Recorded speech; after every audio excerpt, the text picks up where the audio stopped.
Abusia me mamo akwa babiem medam wase se bribia wo de ofidie no eto Aprebi waves empani ahia dwumadi so ene empani ahia ye to na ano asem no so enipa ben ne wahemfie wono mu dwumadi ene sei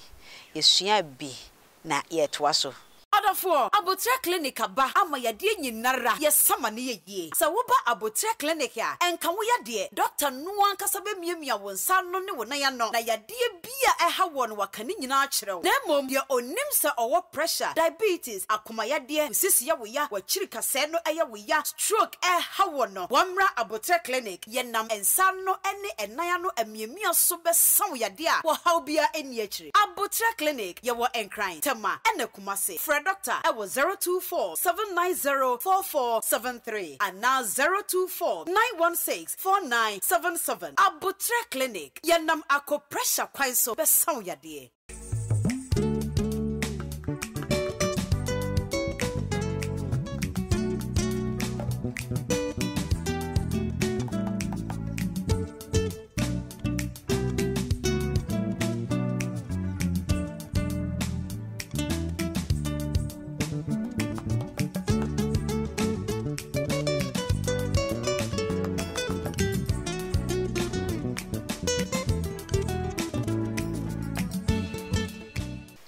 Afe yemra wo hema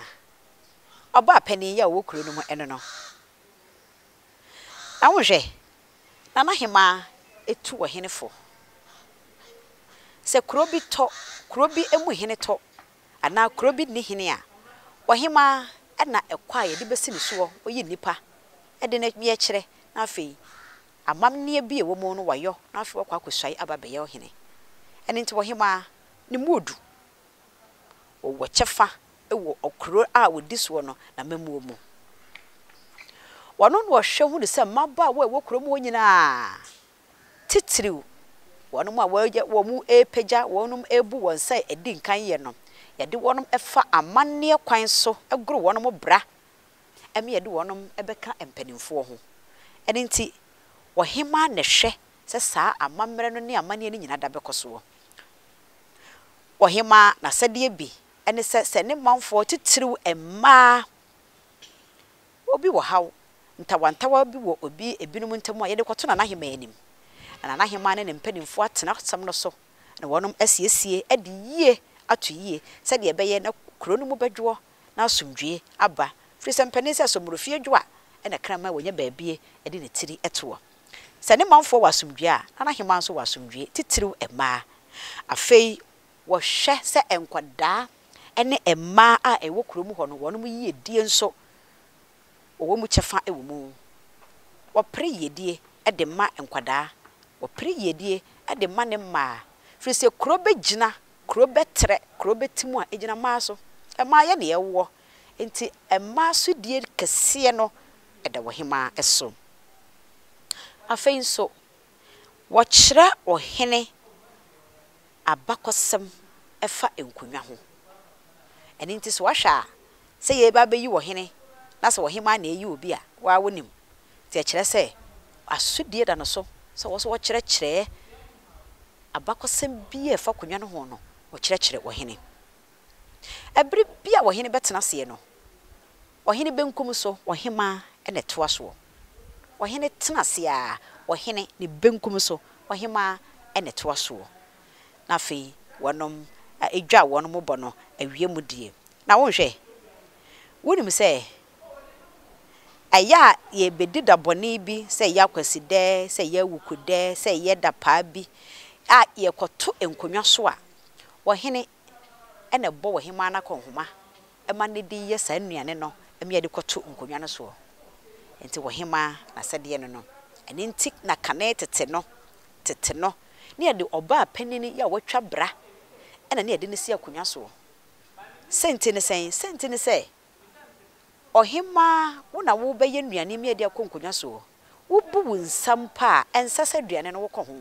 na nka mpese wakwa hemfie ho ene nti na kane tete no na oba wotwa bra ena ne ye de ne si akonwa so na ene de beja bibia besanka wie mu nte ye me no mi no nyina anim sem maba wa ye de wono mu si akonwa so efe de efe na megidi ye se saa emaba wano so ye de wonom tena konwa so no emma mpanimfo atwa wonom ho ahia ne nyina da ye ma wonom ani afie ene nti se bibi ni na wo hema ntimi anwa a emma mpanimfo no wonom ginam eyo enti me pa chew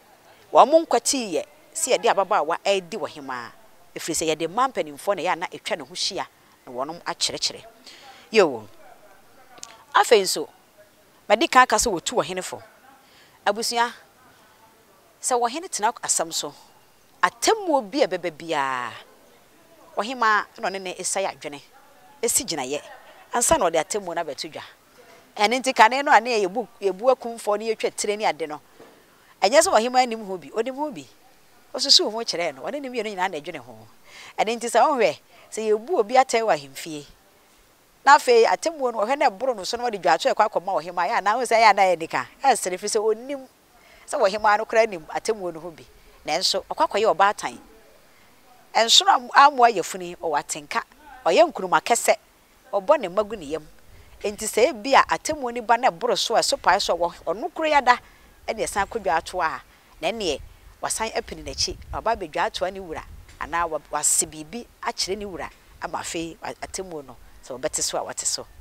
wei eye wo hema na sadie bi e wa hemfie ne kura ya yedi tu apo eye ohene mpani se pani dware wie a na suasa ene nti ye wie wo hene de a na ye de saha ebi wa hemfie nipa ne bi wa hemfie ama ma wono mo de so a ane oso betimi de wadwe nkyere ba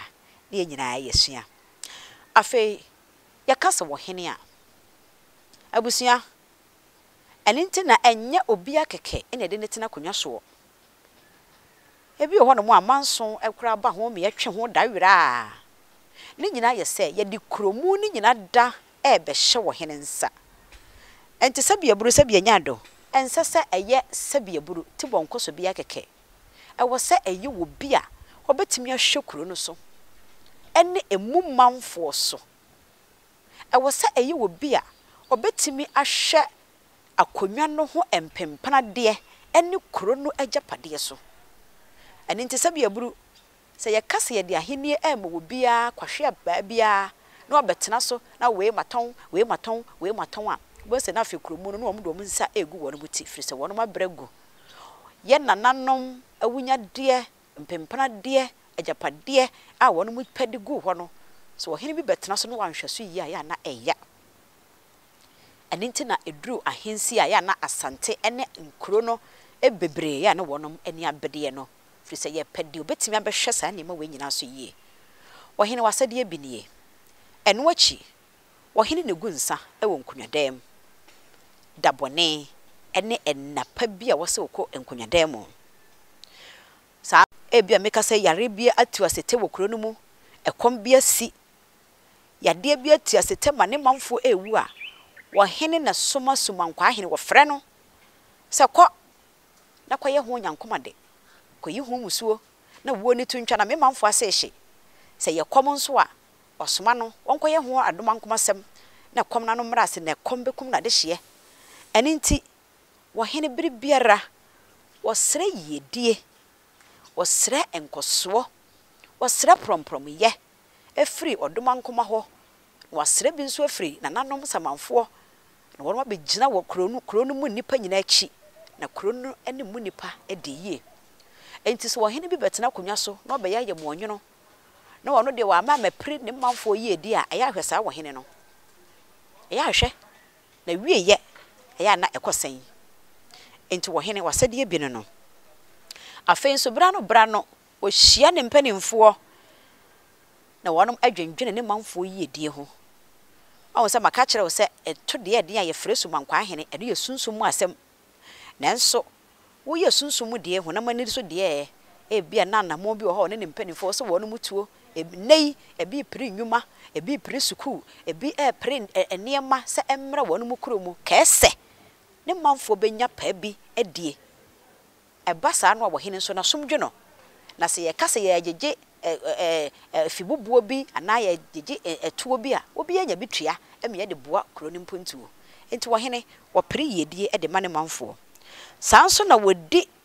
ne nkrofo anim kanetete no ane ye kokon no odi ni manfo anim ekosa enei eseni ho nanso enei hemfo ne bi wonum odi ni manfo anim no mo ye kwasafo dwuma no wonum ehwe de betimi aboa makuro no akoso ne nyina aye wo hene wasede senta wantawa bi wo ne manfo ntamu a obi ne obi wasem a yetimi de bre wo hene asede ne so obesiesie na somdwie aba se ye manso twen se ye de hie na osiesia de wose wo twe na so no wose wo twe na so na eye hweso de ede ma foforo na afenso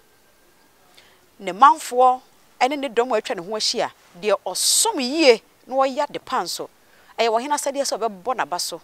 obemma no so ama foforo nso ahwe na wo no masua ene nti de wanya de pa ya twe na so no de wo ye de tene nso na no so ya bo na bodin na ase ya ma no so wo hene ma no so e ma foforo nyina hunu wonim so wo hene timi hyehye mra ene wonim amaka kire wo ne wo hene atimi hyehye mra na wo hyehye mra no nso a eye ne manfo asede se wo no edi so ebra no one ne mpanimfo ahia hyɛ adwene a ne manfo nso saa ne bra no wo frɛ hia wo mo nso na ja edidi ye ho komo adwenkyere nsusuye bi de bebua kuro ne nkankro wo hene gye saa adwenkyere we nyina da one ne mpanimfo akeka de asie animu efiri sɛ mpanimse sabe nyansa eni ba akofo tirim ene nti wo hene biara ya oye na sede yie no wa bo de wura asa ne manfo ba ye befua na afi wo no masai adwene kuro ne nkankro ne yie die entira abusia ahemfie nipa bi ene wonom asade bi ana mebobo suwe de wuni mu no fafa ye comment no fa bra ma remfi se obe like your page share na wonom a enim ye nyina ye nsua na fa comment nso ya ene die no obu owom fa bra ye asem bisa fa bra ye be yi no de wo nso wo de ba me yesua nso ye ni beje ye be som ye nyina yesua mame fa seda ema abotre clinic wonam akupressure kwan so esan ye yade DY Construction Limited nso se menka nche se adansie ho niema fa beda adansie biara fa beda no obeje contract obesi da no fefe ama wankasa wani ebeje ho wode no kre ena ye n'adwuma abusia empani ahia adwumadie so empani se kaja bi ye ka ni agya bi ene nti ohene yere adwoa Aprebi eha ena mede ena adwumadie mede mesie mede mo nyina se ema mo enitia agye me etwene